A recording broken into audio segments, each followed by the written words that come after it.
start my slideshow, please let me know if for any reason you can't see the things that I am trying to show you. Do my slides look okay? I'm going to assume that's a yes. Okay, so this talk is called Security Learns to Sprint, and it is all about DevSecOps. Things are changing and industry's changing, and that means us security folks are changing. And so this talk's going to explain what is DevOps, what is DevSecOps, things we can do so that we are going along with all the nice DevOps teams and people and processes, but still make sure that there's secure software at the end. Let's do this. Okay, so I'm Tanya Janca, and the purpose of the About Me slide, I'm not sure if you knew this, it's to show you that we are qualified to give our own talk. I know it sounds really silly, but I didn't understand. I'm like, why are they telling me their resume? I remember thinking like, the audience doesn't care what I do for a living, and they're like, actually they do. So I founded my own startup company, which is really exciting. We're called We Hack Purple, and we train people how to create secure software and how to be AppSec engineers, and I'm so excited. I'm known as She Hacks Purple, and yes, some of my hair is purple. I'm a purple teamer, which means I do red offense and blue defense. And so people just started teasing me that I couldn't make up my mind, and so that I was purple team. I wrote my first book, Alice and Bob Learn Application Security, and it ships October 27th, and I'm so excited. I've worked in tech a really long time. I started a community and international nonprofit called WOSEC with a bunch of really amazing women. I am super into OWASP, and basically like I'm a nerd on the internet all the time. So yeah, there's like a lot of me everywhere. All the things are me. I used to make music, so if you look on Spotify or places like that, that's me too. So I hope you think, okay, so Tanya seems good. Let's keep watching. Yes. Let's begin the talk. Okay. So we are going to talk today about how security is part of everybody's job. It's literally part of everybody's job. For people that write code, it's your job to write the most secure code that you know how to write. If you are designing applications or networks, it's your job to design the most secure design you can. If you are performing operations and supporting things, it's your job to harden all those systems and protect them as best you can. And so security is a part of everyone's job. And usually I like to ask everyone, so, you know, who supports apps, who works in IT, who does this, who does that, who does security, and then I make everyone put up their hand. But since it's virtual, I hope you realize that security is a part of your job, whether it's in your job description or not. We're also going to talk about what DevOps is and how we do it. And we're going to talk about security becoming a part of DevOps, which makes for DevSecOps. Yes, that's the best kind. Okay, so let's start with DevOps. Okay, so this is the most famous security slide about DevOps by Pete Schleich. So he's awesome. He may have been being sarcastic, but you can see the security person cleaning up the mess left by the amazing unicorn pony Pegasus of DevOps. And a lot of security people used to see DevOps like this. However, this is how I see DevOps. So my friend Francois Renaud from DevSecCon made this, and I love it. And so this is us teaching the magical DevOps people. This is us giving tools and training and assistance and enabling the DevOps teams to do their jobs securely, to create systems that are secure. This is the way I view DevOps, and I'm not kidding. I really think this. But that's what we're going to talk about today, these things, and more kind of hands-on stuff that we can do. But I'm going to start with a couple definitions. This slide is so loud. That yellow is really intense. We should make a poll in Hopins that's like, is the yellow too intense? Should Tanya remove the yellow from the slide? I just added it. It was orange, and I felt the orange wasn't loud enough. Anyway, okay, so I'm going to define a few things for you. I know that some of you are probably thinking, oh, I already know this stuff. But just remember there's people in the audience who don't know this stuff and that I'm defining it for them. So please have patience for 2 minutes of definitions. So the first definition is, what is application security? And why does Tanya keep saying AppSec? It's because I say application security 100 times a day when I teach, and it's just too long. So AppSec is every and any activity that you perform to try to ensure your software is secure.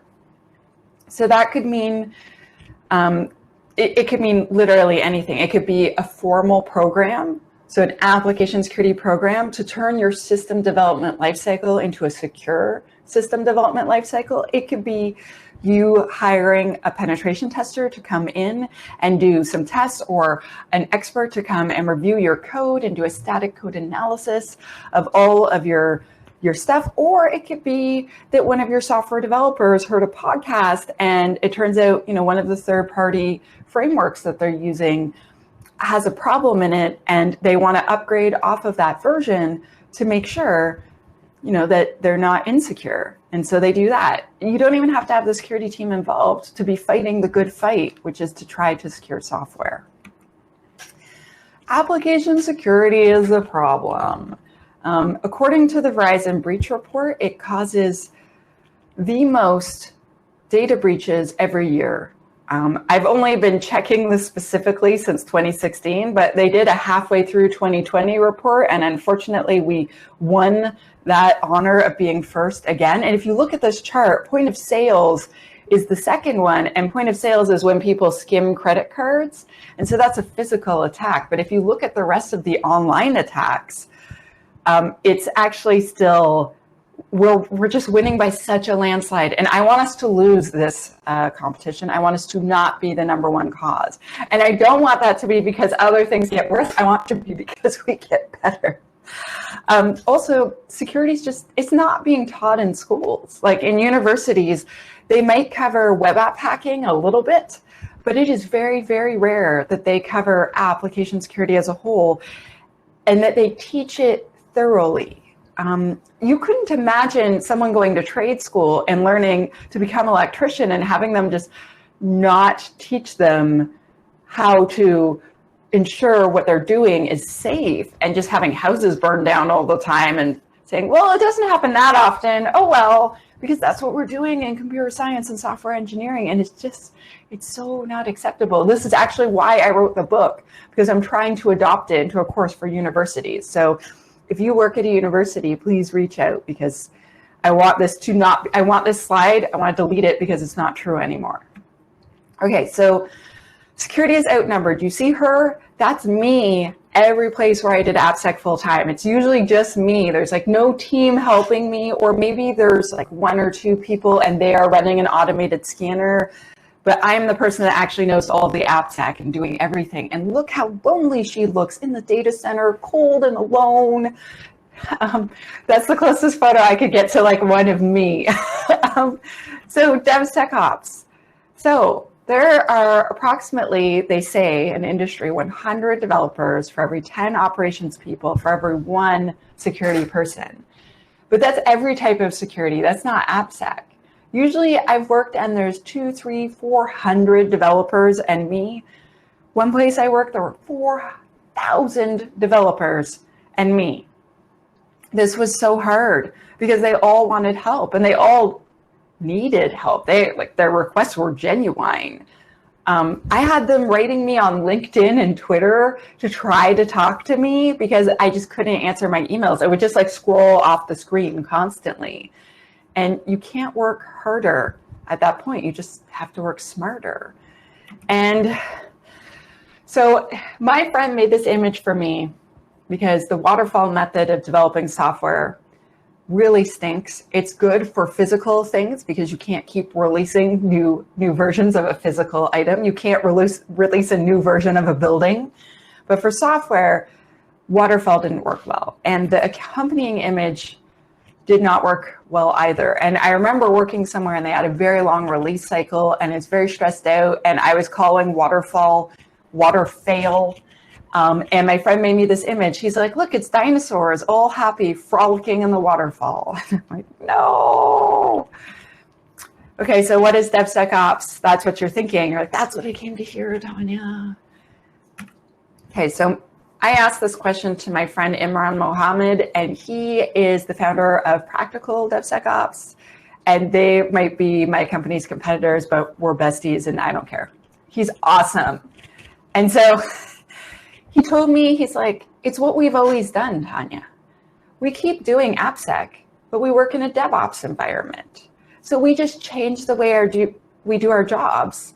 You know, we don't want to break their processes. If they're sprinting, we're sprinting.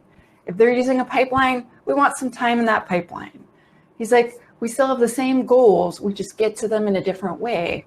And that is DevSecOps. It's what we as application security professionals do in a DevOps environment. And I was like, you're a brilliant dude, we should be friends. True story.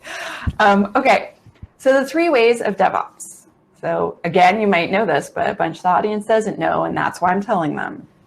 So there are 3 ways of DevOps, things that you must do in order to be doing DevOps. So the first is you must emphasize the efficiency of the entire system. So we want to go fast, but not just our part. So sometimes this means rolling up your sleeves and fixing bugs, security bugs with software developers. Sometimes this means breaking our activities into smaller pieces. There's all sorts of ways, but we need to increase the efficiency of the entire system, not just our part. The second way of DevOps is fast feedback. And I just put fast feedback, but it's really fast, accurate feedback to the person who actually needs it. And so there's no point in getting really fast feedback into a system and a dashboard that no one checks. There's no point in getting really fast feedback that's super inaccurate. So we're going to talk about that. And continuous learning. This means taking time to improve your daily work. This means risk-taking, safe experiments.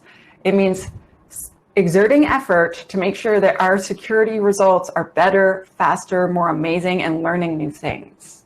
So these are the 3 ways of DevOps. So if you buy a pipeline, you're doing part of DevOps, but there's so much more. Okay, so let's look at each of the goals of DevOps. So there's business goals. Turns out that just because all of us nerds with hands-on keyboards want to do DevOps does not mean the business is okay with doing DevOps. They agree to do DevOps because of the 3 main goals that are achieved by DevOps. So the first one is improved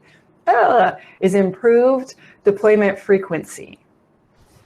So they said, you know, we want to be able to release, you know, cool new features or fix things faster.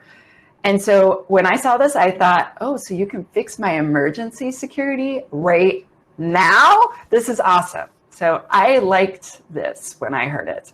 And then the next goal of DevOps is lower failure rates. And when I saw this, I was like, oh, I love this. So people in DevOps will say, yeah, resiliency. We want to make really rugged apps.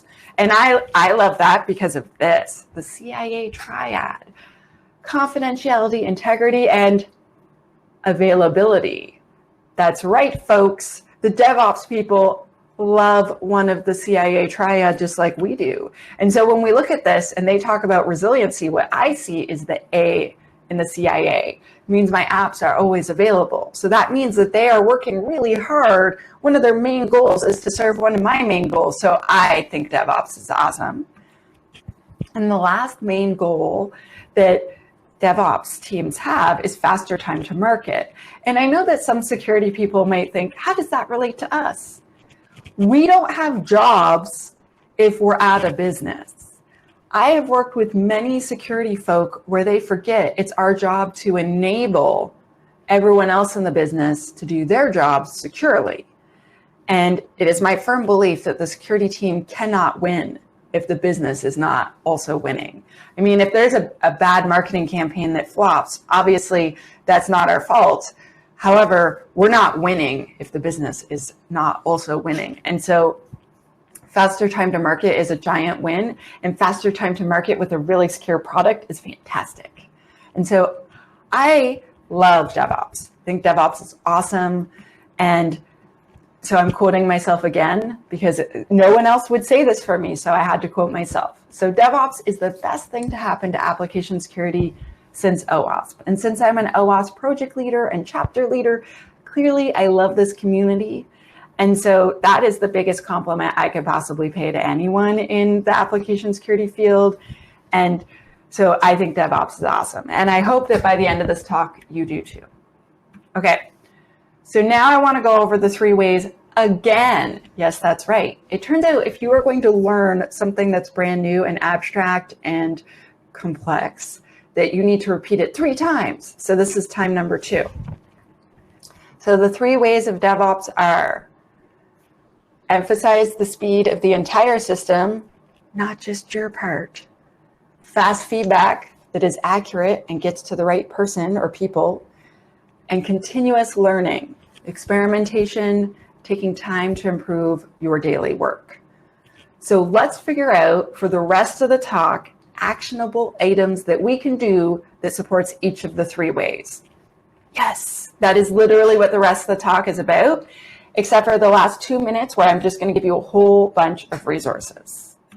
Okay, so emphasize the speed of the entire system, left to right, that's us. Obviously, I had to make an amazing diagram for you, right? This is the system development lifecycle. Even if you're doing DevOps, you still need a list of requirements of what you're building. You still need to actually design and plan out what you're going to build. You still need to code. That's the fun part. We still test, and then we release and release and release and release. And so we want to add security to all of these. Okay, what does this mean for dev and ops? It means we need their help tuning our tools because we don't want to be giving bad quality feedback. Doesn't matter if it's fast, if it's totally inaccurate. We want them to reuse known good code. So if we've tested something really thoroughly in one app, maybe they could reuse that code in another app. We want them to always use up-to-date images. Always, always, always, always, always, always. If we create an asynchronous security pipeline, which I will explain in a little bit, we need them to use it. We need their help to make negative unit tests. And again, I'm going to explain what that is. And we need them to adopt the mantra that a severe security bug breaks the build every time, because security is a part of quality, and you cannot have a high quality piece of software that someone like me can hack into in 5 minutes. That's not high quality. So this is the first of 7 photo slides. So I call this the photo slide because you might want to take a screenshot. And so there's going to be 7 of these, and this is the first one. And I know I went over this really quickly, but because it's BSides, I know that I am with a security knowledgeable audience. And therefore, I'm going to dive deeper and more in depth to all the things that are the responsibility of the security team rather than the dev and the ops team. I'm going to quickly just slip out of this so that I can make sure that there are no comments from the organizer team, because I can't see their comments in Hopin. And then I'm going to start this again in 1 second, because I just want to make sure everything's okay. Everything looks good. They're not trying to reach me. Awesome. And now I'm going to go back to the slideshow. I just want to make sure I'm on time, doing a good job. Okay, so what else? What does this mean for the security team? So the main, most important thing, if you take away only one single thing from this talk, is we can't make dev and ops wait on us forever. We just can't. That's not acceptable anymore.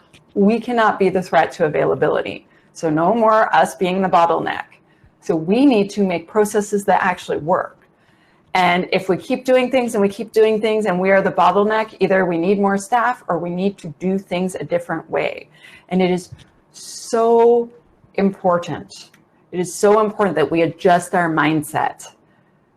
We cannot just throw up a gate and stop everything. No one's going to tolerate that from us in a DevOps environment. And so if they are doing their work in sprints, we should break up our work into sprints. We need to focus on, we are equal to their value stream. We are not more important. And so we have to work really hard with them to make sure that we are not a constant bottleneck. Okay, so what does this mean? Sometimes we have to break up our activities into smaller pieces. If they do their work in 3-week sprints, we need to figure out how to fit some of our work into a 3-week sprint. There's lots of different ways we can do that. Like if we're doing a static application security testing exercise, we can just test part of the app, or we test the whole thing and validate the results all during one sprint and then put all the results into the bug tracker so it's ready for the following sprint. It means that basically we need to get on board with them, and we need to make sure that we don't, so in DevOps they'll say pull the and-on cord, which means, you know, in an entire physical manufacturing line, stopping the line for everyone in the whole factory. So we can't break the build, which is very similar to pulling the and-on cord unless it's a true emergency. So this is another very important thing that we need to take home with us. And so, yes, there's a whole bunch of things that we can do. So we need to tune our tools thoroughly so that there are no false positives that we are sending them. So this might mean, you know, if you're using a SaaS tool, then you don't put it in the pipeline. You manually validate all the results, and then you put those results into their bug tracker. This might mean that you use an IAST tool instead of a SAST tool, because although it finds less results, the results are more accurate. There's a lot of different things that you can do. One thing that I've seen that is super cool is there's a team where, and I can't tell you where, but they run, so they do continuous scanning of everything. And they validate those results, and then they put it into an API. And so every build calls out to the API, and all it says is your most recent scan was good or bad, like you failed or passed your most recent scan. So if they fail, it breaks the build, and those bugs are already in their bug tracker, and they already know which ones they have to go fix. And so, yes, it's not scanning in the pipeline, it's asynchronous, or it's out of band. However, that's awesome. So within like a few hours, the build is breaking. And this is good because it's immediate feedback, the fastest they could get it to them. And so another thing we can do is we can provide code samples that are secure, or we can test with them and ensure that they provide them. I like to call it a secure coding library. So I'm a big fan of a secure coding library. And the idea of it is that you work with the developer. So you do not run up as a security person and then put your hands in the code library. It is like a woman's purse. I kid you not. You do not touch that without her permission. So it is their code library. It's not ours. So you talk with them and elect one of them the secure coding librarian, and that person cares for those code samples and helps to make sure they actually get reused. And so this is an activity I've done before and had really good results with. It saved a lot of time, and then we would just security test our template over and over again. And then if something new was found, we would push it out to all of our apps. It was great, super. That's what you do when you have less money for your dev budget. Okay, so another thing is, so I talked about this briefly. So sometimes it's called a security pipeline. Sometimes it's called an asynchronous pipeline or parallel pipeline.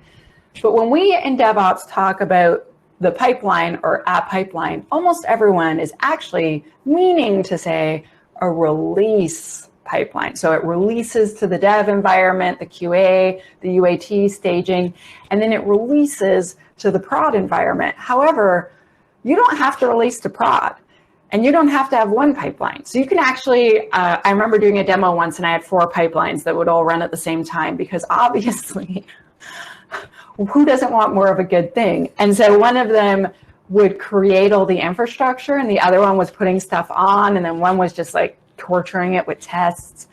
And so you can make a security pipeline or an asynchronous or a parallel pipeline that does all of your long tests, and it kicks off only, let's say, when a major revision happens. So, you know, we're at 4.1 and we go to 4.2, and then that triggers it to run, and all your slow tests run, and then it doesn't break a build. It doesn't stop people from releasing. It just gives us all those automated tests. And then a security person goes in, validates them, and puts that into the bug tracker. This is beautiful because it's still automatically running your test for you, and it's not slowing anyone else down. You're working within their processes, and then you are getting them results just later. And then just put your super secret, very important types of tests, really critical, into the actual release pipeline. So I scan for secrets in a pipeline every time. If something looks like a secret, break the build. And I like to scan for software composition analysis because it's a really fast check. And I want to know if you put a new plugin in that's dangerous. The one last thing that I'm going to say on this slide is that buy licenses for these tools if you expect them to be in the pipeline. If you expect them to go and pay for those, you might not get happy news. Okay, what else does this mean for security? This does not mean doing 100% of the work yourself. It means making it possible for dev and ops to perform security as part of their daily work. Sometimes it means writing your own tools. Netflix is really well known for writing tools and then open sourcing them and sharing them with the industry and community, which I thought was really cool. But you don't have to write your own tools necessarily. It's when one doesn't already exist that does the thing that you really need. The point of this slide is to enable dev and ops every single way that you can. See how she's using a phone and a computer. She's using 2 devices to enable the dev and ops people. That's probably not what she was doing, but that's okay. So please take a screenshot of this slide if you are planning on doing it. And please be creative when you are helping them in any way you can. And remember that you need to emphasize the speed of the entire system. So if you are adding in stuff that is slowing other groups down, you need to figure out how you can do better for them and do the best that you can for them. This doesn't mean you're never allowed to slow anyone down ever. It means you need to make sure you do that the least often as possible. Fast feedback. So this is right to left, but I like to think of this as pushing security left or shifting left, starting security earlier. I want security in every phase of the system development lifecycle, but don't believe me, believe the Ponemon Institute. So they did some research on this, and they saw that basically what software developers have known forever, the later you fix a security or any type of bug or flaw, so a design flaw is something in the design and a bug is something in the implementation. And it is exponentially more expensive to fix things later. And this doesn't include if you have a security incident or a data breach, because that number would be through the roof. So it is really, really important that we do these things as fast as possible. So what does this mean for dev and ops? It means providing feedback to the security team. We need their feedback. They are literally the key stakeholders in this. So we need to hear from them. And then we need to actually listen and take action. And if we have security activities, we need them to participate. These are the main things that we need from dev and ops. And we really need those things. We need buy-in. We need buy-in. That's what we need. Okay, so other things that this means for the security team. So we need to provide feedback earlier. So we cannot just hire a pen tester to come in at the very end, right? That is a thing that I used to be a pen tester, and I would be invited at the end. And then as soon as I started consulting and got to control some of this stuff, I started showing up earlier, way earlier, and saying like, let me whiteboard the design with you. Can I do this with you and that with you? And I would give them like a report then. And then they would fix all those things. And then I would come in at the end and then like really, do a lot of stuff. But the point is that then there would be way less things at the end. Their app would be way more secure because they can't fix all the things that I find, 2 days before they release. So this is very important. This is the number one thing in way 2. Give them feedback sooner. Oh, and it also means no more false positives. You cannot deliver results from an automated tool directly to those teams unless you've tuned that tool, and especially if you've validated those results. It's really important. Okay, so what else does this mean? We need to listen to feedback. So if they tell us like, oh, your new tool is awful, we need to listen, because guess what? Developers and ops folks are really, really smart. And you know what they'll do? They'll turn it off. That's right, folks. They'll just turn off all the security tests because they know how to do that. And they're adults and they have crap to do. They have deadlines to meet. And if our tools are really not working, they'll just turn them off while we're not looking. And so we need to ask them how it's going, and then we need to listen to their feedback, and then we need to fix things that are not working for them. It's very, very important. Okay. If you want to hear a really awesome story about listening to feedback, you should look up Netflix Repo Kid. They made something called Repo Man, and then they turned it into something called Repo Kid because of the feedback they got from their teams. They listened and adjusted and came up with a way better result for everyone, for the security team as well. Okay, I'm gonna just check in with organizers again. And there's nothing in the chat for me, so I guess everything's awesome, and that makes me happy. If the presenters could put something into, I'm gonna assume I'm supposed to stop at 10:15 or at quarter after the hour. If I have more time, that's good to know. Okay, so what does this mean for security? So everywhere people are making unit tests, and actually let me hide this because I know you're all reading it. So unit tests are tests that software developers write, and they check it in with their code. And they test the smallest possible unit of code to make sure it does what it's supposed to do. So unit tests are positive tests. They test that things should do what they're supposed to do. If stuff fails, then they don't check that code in and they don't push it into the release pipeline. So this is really far left. Negative unit tests ensures that your application gracefully fails. This is where we come in. We want negative unit tests. So we can work with our security champions if we have them, or we can work directly with all the developers, which will be a lot more work. And we can help make negative unit tests that they check in alongside their code and that they run every single time before their code goes anywhere into that pipeline. And so we can add tests for cross-site scripting. We can add tests for injection, all sorts of cool stuff that gets run automatically every time. And you know what this is? This is regression testing. So every time a developer makes a new change or adds a new feature, they run all of these tests to make sure they didn't break any of the original things. And if one of those tests fails, they know they have to fix something. And this means we get regression testing of security. And this is awesome. The first time I heard this, my friend Morgan Roman gave this talk, and I was like, this dude's awesome. I have to be his friend. So amazing. It is very good value for your time. So other things. We need to invite dev and ops to participate in security activities. So if there's a security incident, first of all, we should be telling them what we need from them. And we should be inviting them if it involves their app. Threat modeling. Dev and ops have the most evil ideas of how they could hack their apps. You definitely want them in threat modeling sessions. Security sprints. Yes, that's right. If you can figure out how to get the project manager to add a sprint, that's a 2 or 3 week amount of time in a project schedule for security, oh, that is a beautiful thing. We cannot just add a giant secure code review in the middle of a project and then expect them to still meet their deadlines. We need time the project schedule. Yes, that's right. And then we need to make sure that dev and ops know this is not a time to fix other bugs and ignore the security team. We have to plan activities with them.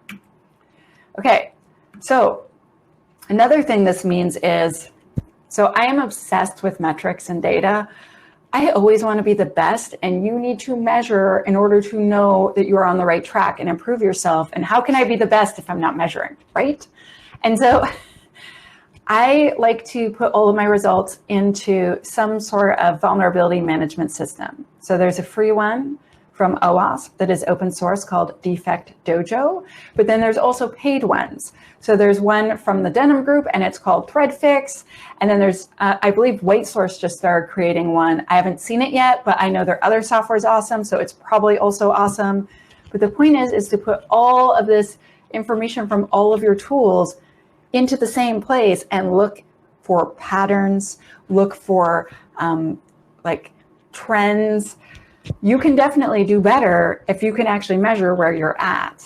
And so you could do this in Microsoft Excel even if you want to, but the point is you need to use these metrics. And then you want to share these metrics with dev and ops. You want to tell them, like, listen, we're seeing this from this team, or we're seeing this type of result when this happens, etc. Help them do better by sharing your data. Also, you know, if you're already making unit tests, if you have a security assessment done or a pen test done, a penetration test, you can take those results and turn those into unit tests to make sure that those things don't come back. And you can take those results and look at most of your other apps, and you probably have those problems there too. I used to work somewhere and we would only have enough money for one pen test a year. And I would take those results and apply them everywhere because I wanted to get the most value I could out of that engagement. And so now we are on photo slide number 5, and we are very close to the end because I think I have until 10:15, and then we will do questions after. So please put questions in the chat for me because I love questions. And if I don't have time to answer them, you know, while I'm doing my video and while I'm in my question period, I'll just answer after in the chat. It's cool. Let me know. Okay, so next, the third way of DevOps, continuous learning. I like to think of this as full circle. So you need to allocate time to improve your daily work, which means learning cool new things, which means doing experiments and risk taking, which means learning from those things, which means improving your processes, which means doing better and better and better. And it ends up being a circle of awesome. This also means creating rituals that reward these activities. So if someone finished a university course part-time on their own, I think you should tell the whole team, like, look at so-and-so, Alice is so awesome. Or Bob's team had a pen test done and the person couldn't find any highs or criticals. Look at how awesome Bob's team is. I'm a big fan of positive reinforcement because I totally live for compliments. Okay, so what does this mean for Dev and Ops? If we give them security training, if we offer it, we really need them to show up. This means Dev and Ops could actually train themselves. So I have had a lot of software developers that take my courses and training because their security team isn't supporting them the way they want, and they want to be awesome. And I'm like, great, all of you are welcome. Come on down. It means that they should share information widely when they fix a security issue, because if that security issue is in one app, it might be in a whole bunch of apps. It means that if we are doing security simulations or exercises or other security activities, we need them to follow and participate. And it means that we need them to be on board for our policies. So I like to talk to other teams when I am going to create a policy. Yeah, that's right. I'll actually take a secure coding guideline and then go talk to all the developers and ask them their opinions and then change it based on feedback. Yeah, that's right. So then when it comes out, most of the people have already seen it. It's not a surprise. You might have remembered this in Canadian politics when Brian Mulroney was in charge of the budget. And he just kept sharing information about the budget for months leading up to when he presented the budget. So the way they used to do it is they would just present the budget, and then all the parties would freak out and be pissed off. All the different, government departments, everyone would always be pissed. So what he did is he went and got feedback from everyone and shared it. And so when he presented it, everyone had already seen it. And so it was like our first budget ever that just got approved. And so I follow his lead and do that. And it works really well, trust me. So what does this mean for the security team? Because that's what we want to learn about. So we need to share information widely.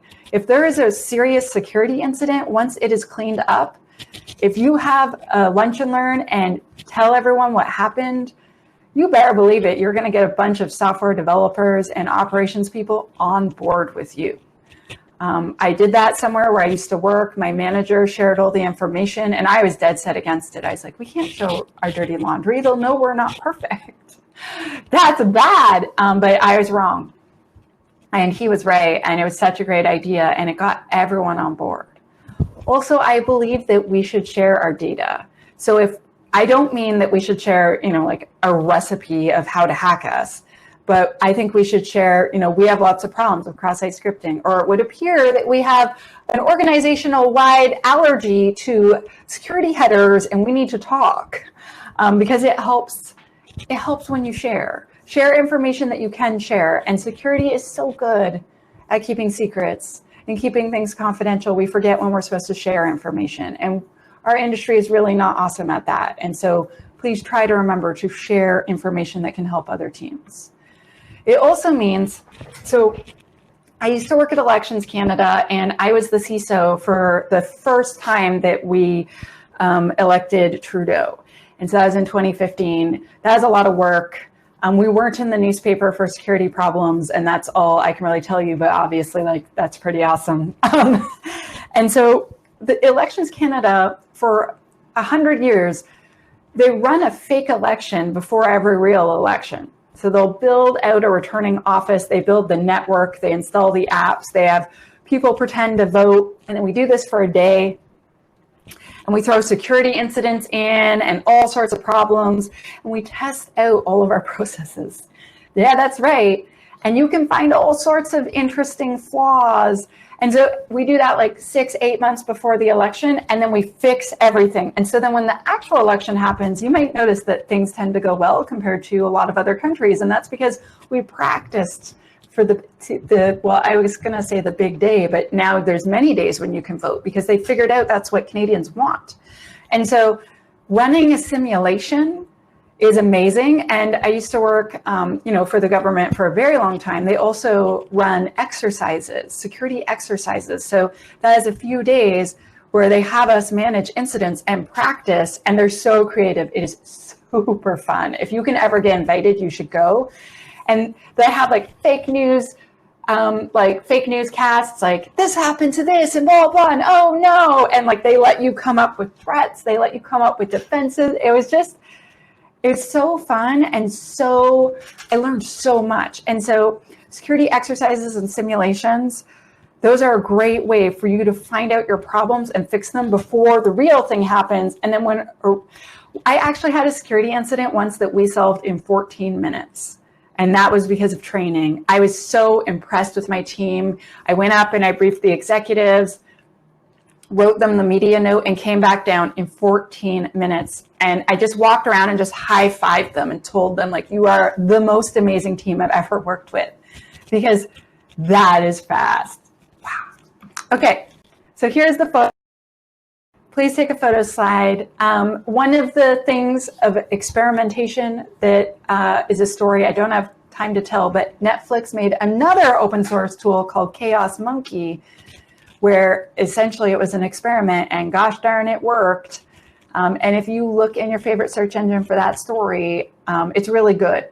I'm friends with some of the people on the Netflix AppSec team, and I admire a lot of the work that they're doing, and I admire even more how they're sharing this with the industry, because they make movies, yo. They don't need to share this. They're not getting anything out of it. They're just trying to make the world a more secure place, and I really applaud that. What else does this mean for security? So the most important thing in continuous learning of all these things, okay, so one of the most important things is performing blameless postmortems. We cannot say, Alice is the worst, Bob, it's all his fault. That breaks trust between teams, and it actually doesn't help at all, because it's not Alice or Bob's fault. It's almost always a safeguard was missing, a policy didn't work, a process was broken. When we fix those things, we make sure these problems don't happen again. Oh, was Bob never given training on this tool he was expected to use every day?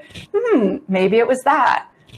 Oh, was Alice given 5,000 things to do in a very short period of time so she could never possibly have done all of them? Maybe that was a problem. And we need to, in order to have a blameless postmortem, it means we need to actually have a postmortem event and talk about security incidents when they're over, and do our best to make sure they never happen again. And so you must hold a postmortem event after every serious security incident. It also means teaching developers and operations people what the output means from security tools. You can't just send them the automated report from a SAST tool and not validate it and not explain what it means and send them like a 1,000-page report full of potential bugs. That's basically like giving them the middle finger. It's not helpful. It's very rude. And so we need to teach them.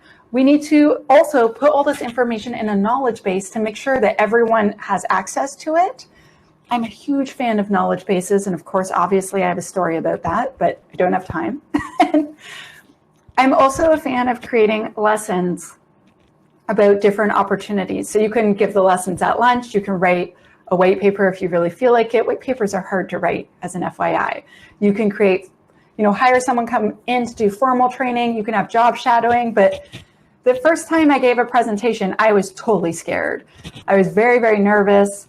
And now I'm awesome at it. And you'll probably never get to the point where you're totally excited to present for 2,000 or 3,000 people in a room, and that's okay. But if you talk from the heart, you explain to them what happened, you share as much information as you are allowed to share, I assure you they will care, they will listen, and they will act differently from then on. So teach them what they need to know to do their jobs. Okay, so this is the last of the picture slides, and I just have a couple of brief things to say about culture change. Because if we want all these things to happen, we need our culture to change so we are on board with DevOps. You can't just buy a pipeline piece of software and then put one of your apps through it and say, we're doing DevOps. You must do all three ways, or you are not doing all of DevOps. And that means you're not getting all of the amazing benefits. And trust me, the benefits don't end. They're awesome. Okay. So security needs to become a part of DevOps. So how do we do that? Culture change. So celebrate when there is a win. People only are used to seeing the security team when something bad happened. I don't want them to be like, oh no, Tanya's coming, quick hide. I don't want that. I don't want them to see me and go, oh, what have I done? I don't want that reaction. I want to show up with donuts or a gluten-free alternative or fresh fruit or whatever the thing is that you do in your office and say, this is a gift for you from the security team because you passed your pen test. I want to go and give high fives when they get past my scanners. I want to positively reinforce every single thing. Oh, you made it through the security pipeline? You're amazing. I'm going to send an email and tell everyone how awesome you are. I really, really want positive reinforcement. I've seen too many security teams that just slap hands all day long. And that doesn't create the environment you want where people trust you and come talk to you. I realize this slide is scary. When I watch TV now, if I see a person walk up to another person, I'm like, no, COVID, they're not wearing a mask. So you're probably thinking, oh no, they're so close.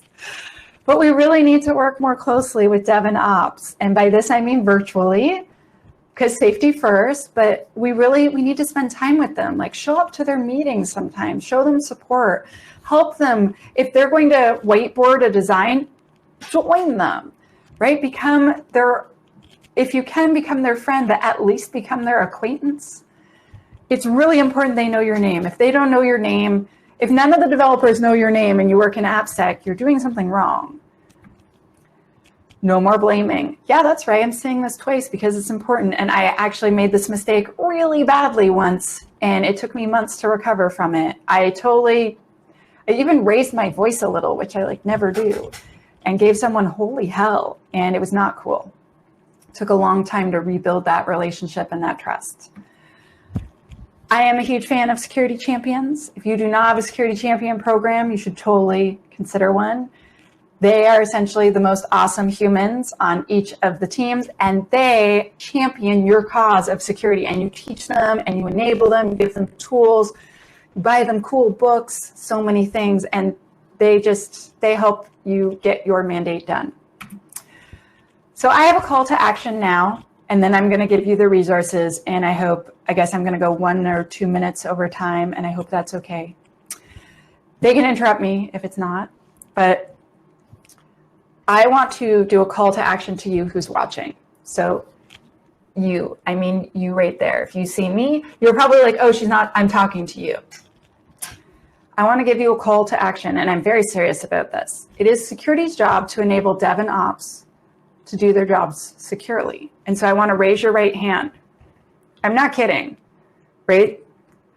I can see some of you raise your right hand. No one has to see you. Seriously, raise it up.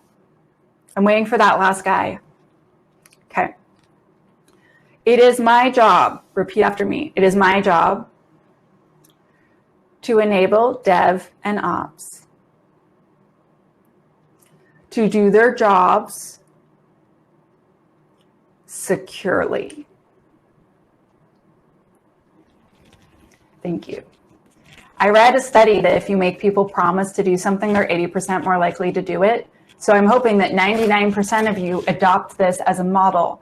It is our job to enable, to teach, to automate, to give them feedback, to do every single thing within our power for them to create secure software and secure systems and secure our data. And so if we remember it's our job to enable them, we can do better. Thank you. Thank you for going along with me. I know that sometimes I'm a little much, but thank you. Now for some resources. First, the Open Web Application Security Project. Because of COVID, one awesome thing is lots of chapters are now meeting online and having virtual events. I am part of OWASP Victoria, and we have partnered with OWASP Vancouver, who are much older and wiser than us as a chapter. And we are coming together to create OWASP Cascadia. Yes, Cascadia means West Coast. And we are having October 3rd, a full day of free training, workshops, talks, and it's all AppSec all day. Please join us. And awesome books. I love these books. All these books are about DevOps, except mine that just has part of it about DevOps. Alice and Bob Learn Application Security. Obviously, I had to list my own books in the list of awesome books, but all of these books are amazing. Trust me. The Unicorn Project is the newest one of these books, and I love that book. I want to be Maxine when I grow up. If you are a woman, and I mean that in every definition, WOSEC wants to meet you and be your new friend. We don't have a chapter in Edmonton, but if someone wants to start one, let me know. We have chapters in Halifax, Ottawa, Montreal, Vancouver, Victoria, and then, well, we have 34 chapters around the world.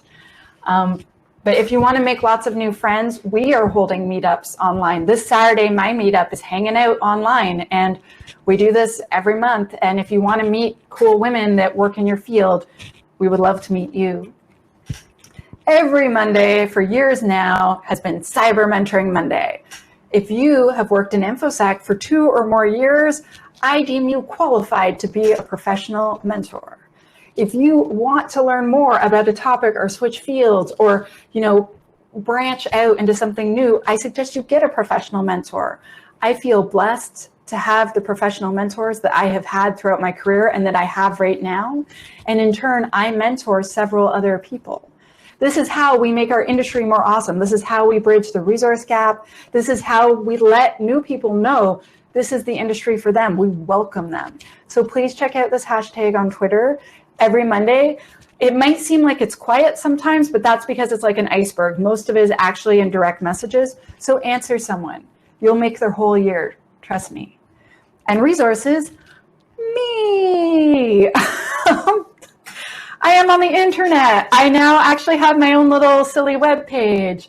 I have a blog and a YouTube channel, and I'm a nerd all the time. When my book comes out, I will be streaming workshops, like little answers to the end of every chapter. So there's assignments at the end of every chapter because I am a mean teacher and I make you work hard. And so I'm meeting people online for months after the book comes out to work through all the exercises together. So come hang out. So what did we learn today? Security is a part of DevOps, and that makes it DevSecOps. Yes. Thank you so very much for your time and attention today. Thank you.